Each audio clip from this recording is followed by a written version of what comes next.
ವೀಕ್ಷಕರೇ ನಮಸ್ಕಾರ. ತಮ್ಮ ಪರಿಚಯ ವಾಹಿನಿಗೆ ಸುಸ್ವಾಗತ. ಆತ್ಮೀಯರೇ, ತಮಗೆಲ್ಲ ತಿಳಿದಿರುವಂತೆ ನಮ್ಮ ಭಾರತೀಯ ಸಂಸ್ಕೃತಿಯಲ್ಲಿ ಶಿವಪರಮಾತ್ಮರು ಕೇವಲ ದೇವರಲ್ಲ, ಕೇವಲ ಲಯಕರ್ತರಲ್ಲ, ಇವರು ಕಲೆಗಳ ಅಧಿಪತಿಯೇ ಹೌದು. ನಟರಾಜರ ರೂಪದಲ್ಲಿ ಶಿವಪರಮಾತ್ಮರು ಪ್ರದರ್ಶಿಸಿರುವಂತಹ ನೃತ್ಯ ಬ್ರಹ್ಮಾಂಡದ ಸೃಷ್ಟಿ, ಸ್ಥಿತಿ ಮತ್ತು ಲಯದ ಸಂಕೇತವಾಗಿದೆ. ಶಿವಪರಮಾತ್ಮರು ತಮ್ಮ ಭಕ್ತಾದಿಗಳನ್ನು ಹರಸಲು ಮತ್ತು ಅಧರ್ಮವನ್ನು ಅಳಿಸಲು ಈ ಭೂಮಿಯ 5 ಪವಿತ್ರ ತಾಣಗಳಲ್ಲಿ ದಿವ್ಯ ತಾಂಡವವನ್ನು ಪ್ರದರ್ಶಿಸಿದ್ದಾರೆ. ಈ 5 ತಾಣಗಳನ್ನೇ ನಾವು ಶಿವದೇವರ ಪಂಚಸಭೆಗಳು ಎಂದು ಕರೆಯುತ್ತೇವೆ. ಈ ಅತ್ಯದ್ಭುತ ತಾಣಗಳು ನಮ್ಮ ನೆರೆಯ ರಾಜ್ಯ ತಮಿಳುನಾಡು ರಾಜ್ಯದ ಸುಂದರ ದೇಗುಲಗಳಲ್ಲಿವೆ. ವೀಕ್ಷಕರೇ, ಶಿವರಾತ್ರಿ ಹಬ್ಬದ ಹೊಸ್ತಿಲಿನಲ್ಲಿರುವಂತಹ ಈ ಸುಸಂದರ್ಭದಲ್ಲಿ ನಮ್ಮ ಪ್ರಸ್ತುತ ಸಂಚಿಕೆಯ ಮೂಲಕ ಆ 5 ದಿವ್ಯ ಸಭೆಗಳ ರಹಸ್ಯ ಮತ್ತು ಮಹತ್ವಗಳನ್ನು ಒಂದೊಂದಾಗಿ ತಿಳಿದುಕೊಳ್ಳುತ್ತಾ ಹೋಗೋಣ. ಶಿವದೇವರ ಪಂಚಸಭೆಗಳು. ಕನಕಸಭೆ, ಚಿದಂಬರಂ ಕ್ಷೇತ್ರ. ಕನಕಸಭೆಯು ತಮಿಳುನಾಡು ರಾಜ್ಯದ ಚಿದಂಬರಂನ ನಟರಾಜ ದೇಗುಲದಲ್ಲಿದೆ. ಕನಕಸಭೆ ಎಂದರೆ ಚಿನ್ನದ ಸಭೆ. ಚಿದಂಬರಂನ ಕನಕಸಭೆಯನ್ನು ಪೊನ್ನಂಬಲಂ ಎಂದು ಸ್ಥಳೀಯವಾಗಿ ಕರೆಯಲಾಗುತ್ತದೆ. ಪೊನ್ನು ಎಂದರೆ ಚಿನ್ನ, ಅಂಬಲಂ ಎಂದರೆ ಸಭೆ ಅಥವಾ ವೇದಿಕೆ ಎಂದರ್ಥ. ಚಿದಂಬರಂನ ನಟರಾಜ ಆಲಯದಲ್ಲಿ ಶಿವಪರಮಾತ್ಮರು ತಮ್ಮ ಪರಮ ಭಕ್ತರಾದಂತಹ ಪತಂಜಲಿ ಮತ್ತು ವ್ಯಾಘ್ರಪಾದ ಋಷಿಗಳಿಗಾಗಿ ತಮ್ಮ ದಿವ್ಯವಾದ ಆನಂದ ತಾಂಡವ ನೃತ್ಯವನ್ನು ಪ್ರದರ್ಶನ ಮಾಡಿದ್ದರು. ಆನಂದ ತಾಂಡವದಲ್ಲಿ ಶಿವದೇವರು ಆನಂದದ ಪರಮಾವಧಿಯಲ್ಲಿ ನೃತ್ಯವನ್ನು ಮಾಡಿದ್ದಾರೆ. ಚಿದಂಬರಂನ ನಟರಾಜ ದೇಗುಲದ ಒಳಗೆ ಗರ್ಭಗುಡಿಯ ಮುಂಭಾಗದಲ್ಲಿ ಚಿನ್ನದ ಮೇಲ್ಛಾವಣಿ ಹೊಂದಿರುವಂತಹ ವೇದಿಕೆಯೊಂದಿದೆ. ಇದನ್ನೇ ಕನಕಸಭೆ ಎನ್ನಲಾಗುತ್ತದೆ. ಚಿದಂಬರಂನ ಪ್ರಸಿದ್ಧ ನಟರಾಜ ಮೂರ್ತಿ ಈ ಕನಕಸಭೆಯ ಪಕ್ಕದಲ್ಲಿರುವಂತಹ ಚಿತ್ಸಭೆಯಲ್ಲಿದೆ. ಕನಕಸಭೆಯ ಮೇಲ್ಛಾವಣಿ 21,600 ಚಿನ್ನದ ಹಂಚುಗಳಿಂದ ಕೂಡಿದೆ. ಇದು ಮನುಷ್ಯನೊಬ್ಬ ದಿನವೊಂದರಲ್ಲಿ ತೆಗೆದುಕೊಳ್ಳುವಂತಹ ಉಸಿರಾಟದ ಸಂಖ್ಯೆಯನ್ನು ಪ್ರತಿನಿಧಿಸುತ್ತದೆ. ಈ ಹಂಚುಗಳನ್ನು ಜೋಡಣೆ ಮಾಡಲು 72,000 ಮೊಳೆಗಳನ್ನು ಬಳಸಲಾಗಿದೆ. ಈ ಮೊಳೆಗಳು ಮಾನವ ದೇಹದ ನಾಡಿಗಳನ್ನು ಸೂಚಿಸುತ್ತವೆ. ಚಿದಂಬರಂನ ಕನಕಸಭೆಯು ಶಿವಪರಮಾತ್ಮರ ಪಂಚಕೃತ್ಯಗಳಲ್ಲಿ ಒಂದೆನಿಸಿರುವ ಸೃಷ್ಟಿಯನ್ನು ಪ್ರತಿನಿಧಿಸುತ್ತದೆ. ನಟರಾಜರ ಕೈಯಲ್ಲಿರುವ ಡಮರುಕದಿಂದ ನಾದ ಉಂಟಾಗಿ ಸೃಷ್ಟಿ ಆರಂಭವಾಗಿದೆಯಂತೆ. ರಜತ ಸಭೆ, ಮಧುರೈ ಮೀನಾಕ್ಷಿ ಅಮ್ಮನ್ ದೇವಸ್ಥಾನ. ಪಂಚಸಭೆಗಳಲ್ಲಿ ಎರಡನೆಯದೇ ರಜತ ಸಭೆ ಅಥವಾ ಬೆಳ್ಳಿಯ ಸಭೆ. ಇದು ಸ್ಥಿತವಿರುವುದು ಮಧುರೈನ ಮೀನಾಕ್ಷಿ ಅಮ್ಮನವರ ದೇವಸ್ಥಾನದಲ್ಲಿ. ಮಧುರೈ ಮೀನಾಕ್ಷಿ ದೇಗುಲದ ಒಳಗಿರುವ ರಜತ ಸಭೆಯನ್ನು ಸ್ಥಳೀಯವಾಗಿ ವೆಲ್ಲಿ ಅಂಬಲಂ ಎಂದು ಕರೆಯಲಾಗುತ್ತದೆ. ತಮಿಳು ಭಾಷೆಯಲ್ಲಿ ವೆಲ್ಲಿ ಎಂದರೆ ಬೆಳ್ಳಿ, ಅಂಬಲಂ ಎಂದರೆ ವೇದಿಕೆ. ಇಲ್ಲಿ ಶಿವಪರಮಾತ್ಮರು ಸಂಧ್ಯಾ ತಾಂಡವ ನೃತ್ಯವನ್ನು ಪ್ರದರ್ಶಿಸಿದ್ದಾರೆ. ವಿಶೇಷವೆಂದರೆ ಎಲ್ಲೆಡೆ ಎಡಗಾಲನ್ನು ಎತ್ತಿ ನರ್ತನೆ ಮಾಡುವಂತಹ ಶಿವಪರಮಾತ್ಮರು ತಮ್ಮ ಭಕ್ತ ರಾಜಶೇಖರ ಪಾಂಡ್ಯನ ಕೋರಿಕೆಯ ಮೇರೆಗೆ ಇಲ್ಲಿ ಬಲಗಾಲನ್ನು ಎತ್ತಿ ನರ್ತಿಸಿದ್ದಾರೆ. ಮಧುರೈಯನ್ನು ಆಳುತ್ತಿದ್ದಂತಹ ಪಾಂಡ್ಯ ರಾಜವಂಶದ ರಾಜಶೇಖರ ಪಾಂಡ್ಯ ಶಿವದೇವರ ಪರಮ ಭಕ್ತನಾಗಿರುತ್ತಾನೆ. ಶಿವಪರಮಾತ್ಮರು ಸದಾ ಎಡಗಾಲನ್ನು ಎತ್ತಿ ನರ್ತಿಸುವುದರ ಬಗ್ಗೆ ಅರಿತಿದ್ದಂತಹ ರಾಜ ದೇವರಿಗೆ ಕಾಲು ನೋವು ಉಂಟಾಗಬಹುದು ಎಂಬ ಕಾರಣದಿಂದ ಮರುಗಿ ಭಕ್ತಿಯಿಂದ ಕಾಲನ್ನು ಬದಲಿಸಿ ನರ್ತಿಸುವಂತೆ ಬೇಡಿಕೊಳ್ಳುತ್ತಾನೆ.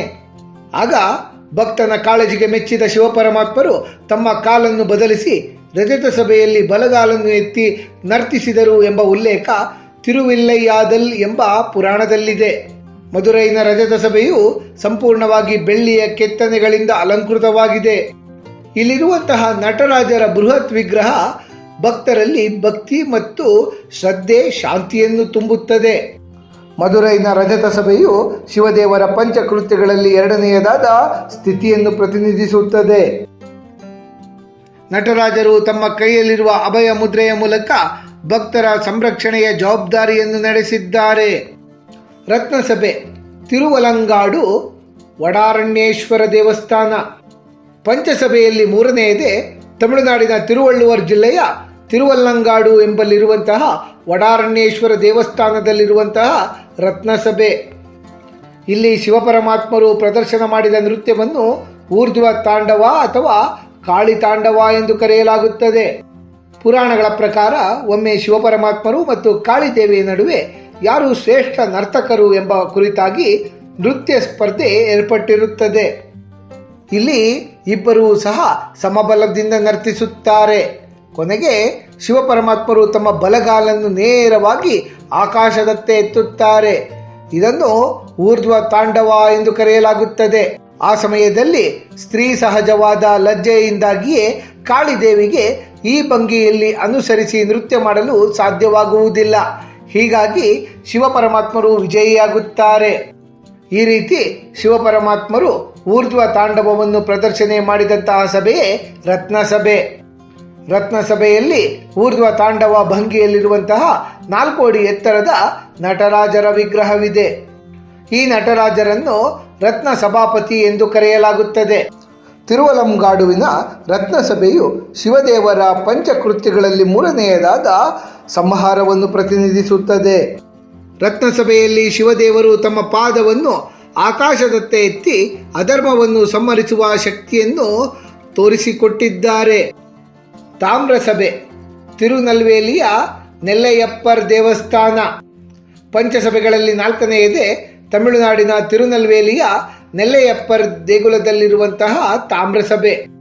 ಇಲ್ಲಿ ಶಿವಪರಮಾತ್ಮರು ಪ್ರದರ್ಶನ ಮಾಡಿದ ನೃತ್ಯವನ್ನು ಮುನಿತಾಂಡವ ಎಂದು ಕರೆಯಲಾಗುತ್ತದೆ. ಮುನಿ ಎಂದರೆ ಋಷಿ ಅಥವಾ ತಪಸ್ವಿ ಎಂಬರ್ಥ ಬರುತ್ತದೆ. ಶಿವಪರಮಾತ್ಮರು ತಮ್ಮ ಪರಮ ಭಕ್ತರಾದಂತಹ ಋಷಿ ಮುನಿಗಳಿಗಾಗಿಯೇ ಈ ತಾಮ್ರ ಸಭೆಯಲ್ಲಿ ಅತ್ಯಂತ ಲಯಬದ್ಧವಾಗಿ ನರ್ತನ ಮಾಡಿ ಮುನಿಗಳ ತಪಸ್ಸಿಗೆ ಮೆಚ್ಚುಗೆಯನ್ನು ಸೂಚಿಸಿದ್ದರಂತೆ. ತಾಮ್ರ ಸಭೆಯ ಮೇಲ್ಚಾವಣಿಯನ್ನು ಸಂಪೂರ್ಣವಾಗಿ ತಾಮ್ರದ ಫಲಕಗಳಿಂದ ಮುಚ್ಚಲಾಗಿದೆ. ಇಲ್ಲಿ ಸೂರ್ಯನ ಕಿರಣಗಳು ಬಿದ್ದಾಗ ಈ ಸಭೆ ತಾಮ್ರದ ಕೆಂಪು ಮಿಶ್ರಿತ ಬಣ್ಣದಲ್ಲಿ ಜಗಮಗಿಸುತ್ತದೆ. ತಾಮ್ರದ ಸಭೆಯಲ್ಲಿರುವ ತಾಮ್ರದ ಬಣ್ಣದ ನಟರಾಜರ ವಿಗ್ರಹ ದಿವ್ಯ ತೇಜಸ್ಸಿನಿಂದ ಕೂಡಿದ್ದು ವಿಗ್ರಹದ ಕೆತ್ತನೆ ಅತ್ಯಂತ ಸೂಕ್ಷ್ಮವಾಗಿದೆ. ತಾಮ್ರ ಸಭೆಯು ಶಿವದೇವರ ಪಂಚಕೃತ್ಯಗಳಲ್ಲಿ 4ನೆಯದಾದ ತಿರೋಭಾವವನ್ನು ಅಂದರೆ ಮಾಯೆಯನ್ನು ಪ್ರತಿನಿಧಿಸುತ್ತದೆ. ಶಿವದೇವರು ಮನುಷ್ಯನ ಜ್ಞಾನವನ್ನು ಪರೀಕ್ಷೆ ಮಾಡಲು ಸತ್ಯವನ್ನು ಕೆಲಕಾಲ ಮರೆಮಾಡುತ್ತಾರೆ ಎನ್ನುವ ತತ್ವವೇ ತಿರೋಭಾವ. ಚಿತ್ರಸಭೆ ಕುಟ್ರಾಲನಾಥರ್ ದೇಗುಲ. ಶಿವದೇವರ ಪಂಚಸಭೆಗಳಲ್ಲಿ 5ನೆಯದು ಮತ್ತು ಅತ್ಯಂತ ಕಲಾತ್ಮಕವಾದ ಸಭೆಯೇ ಚಿತ್ರಸಭೆ. ಇದು ತಮಿಳುನಾಡು ರಾಜ್ಯದ ತೆನ್ಕಾಸಿ ಜಿಲ್ಲೆಯ ಕುಟ್ರಾಲಂ ಸಮೀಪದ ಕುಟ್ರಾಲನಾಥರ್ ದೇಗುಲದಲ್ಲಿದೆ.